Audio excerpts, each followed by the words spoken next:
The Senate recently confirmed President Biden's 100th judicial nominee, setting up a pace which could allow him to reclaim the federal judiciary from the Trump-McConnell years. Intrigued? Then click that like and subscribe and enjoy the video.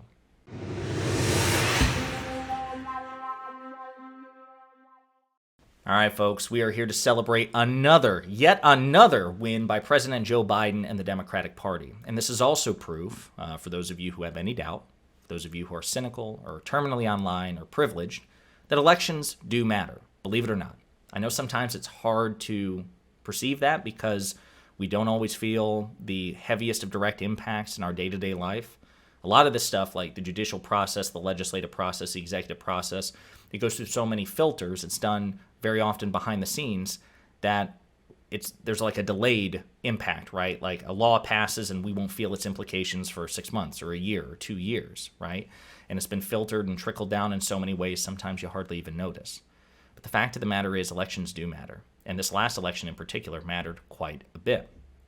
Even though we didn't maintain control of the House of Representatives, Republicans' margin for error in the House is very slim. Kevin McCarthy has proven himself to be a terrible speaker so far, incapable of managing his rowdy caucus. But more importantly, Democrats were able to maintain their control, however thin, of the Senate, right? Which will prevent Republicans, if they did have a legislative agenda in the House, which they don't, obviously, but it would prevent them from making any real progress on a aggressively conservative legislative agenda. Moreover, with things like judicial nominations and confirmations and, the Supreme Court confirmations, it allows Democrats to maintain the upper hand. And what we have right now is President Biden nominated and successfully confirmed his 100th judicial nominee. This is huge because not only is it a significant milestone in Democrats' efforts to remake the courts after President Trump filled more than 200 judicial openings during his 4 years in office, it's set up a pace which could allow Biden to eclipse, right, to successfully appoint more judges than Trump. Now, that's still up in the air, right, because there have to be vacancies for him to fill. But if the vacancies are there at this pace, Joe Biden will, at the end of his 4-year terms, even if he doesn't win re-election or run for re-election in the first place, if this pace continues, if, and the vacancies are there, Joe Biden will have appointed more federal judges than Donald Trump. And that is not an obscure bit of trivia. You got to remember, the Supreme Court is the highest court in the land, no doubt, but it sees very, very, very, very few cases, right? It grants certiorari to very, very few cases. And just because it can be appealed to the Supreme Court doesn't mean that the Supreme Court will see it. So certainly, as long as 6 regressive conservative justices are a supermajority on the Supreme Court, there is a real judicial threat from the right wing, to be sure. But the lion's share of federal court decisions are made at the district level or the appellate level or just by federal courts, period, right?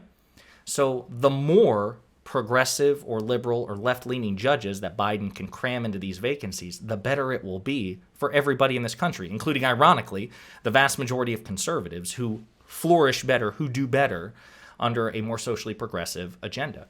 So this is good, right? Now, why do I say that elections matter?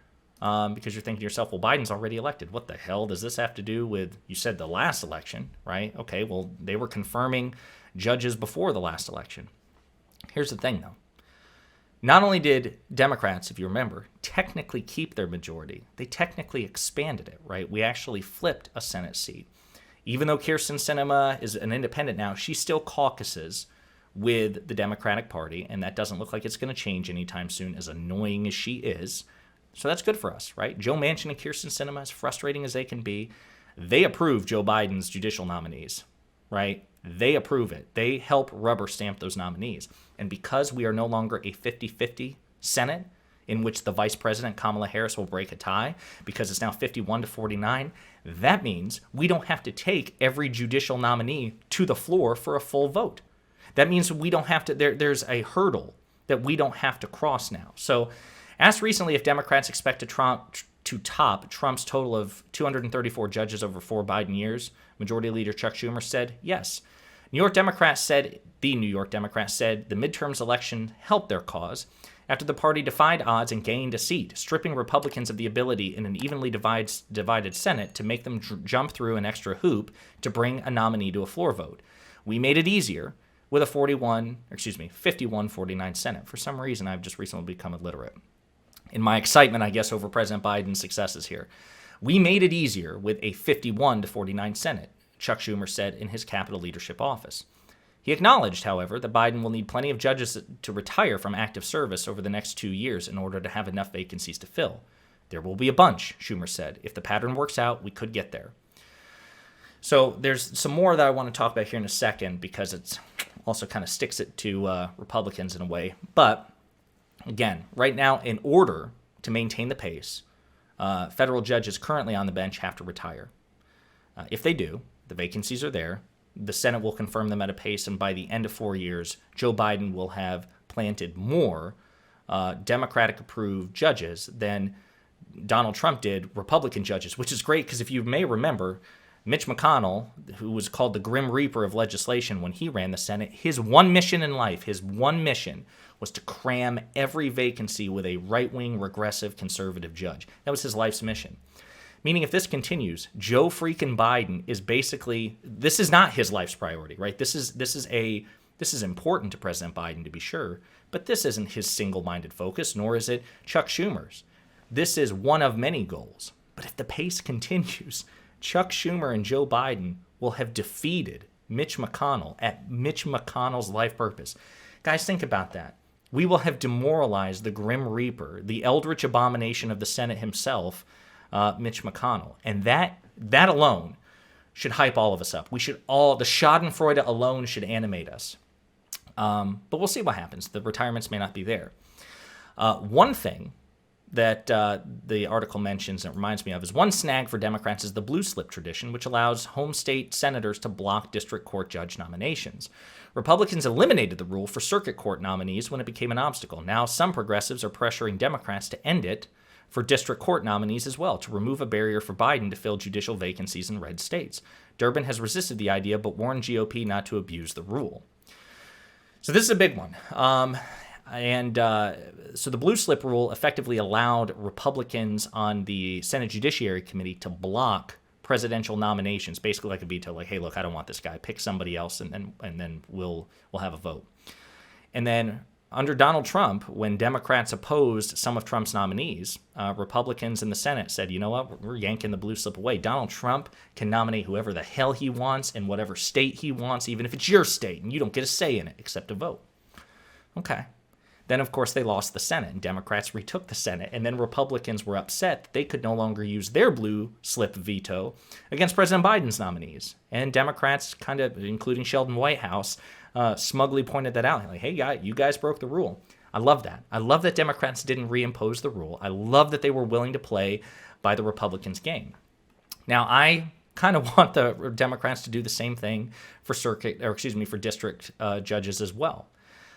Because you know that if Republicans retake the Senate, they will absolutely remove the blue slip for district court judge nominations if Democrats are able to block some of their nominees. Of course they will. That they did it for circuit court nominees. Why wouldn't they do it for district court nominees?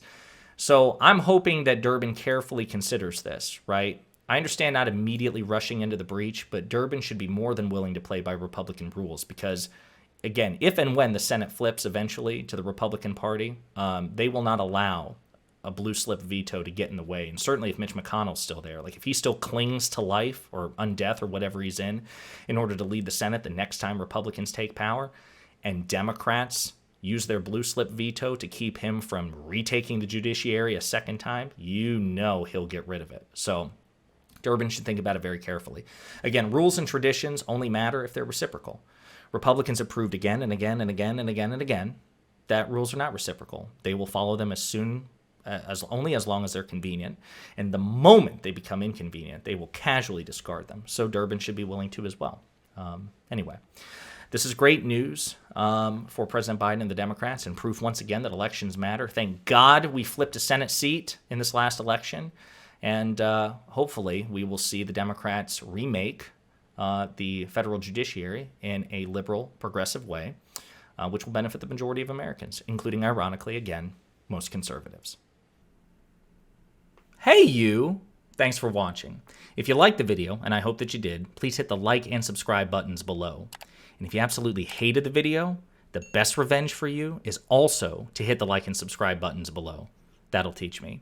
If you want to share an opinion or share some feedback, go ahead and leave a comment, all right? 2023 is a year of change, hence the aggressive rebrand and commitment to new content. Inspired by my friends Luke Beasley and STV Philly, my personal goal for this channel is to hit 40,000 subscribers by the end of the year.